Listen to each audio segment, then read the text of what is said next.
To delete a GitHub repository, you first need to have a GitHub repository, obviously. So I have this repo here. I just created it to show you how to delete it. Go inside your repo. I don't really have anything here. So go to settings, and you just have to scroll down way down at the bottom, and you have here delete this repository option.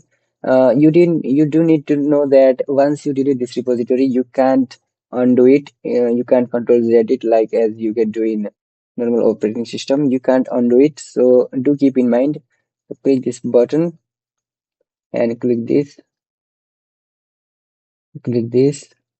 and you need to type whatever is written here. So I will just copy this, Control C, and paste it here. Delete repository. Uh,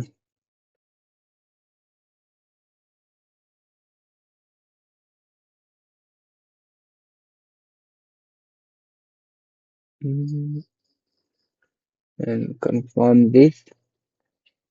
And as you can see, my repository is gone. Now I can just refresh it, and yeah, it's gone.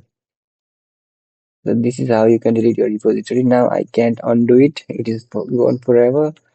So do keep that in mind.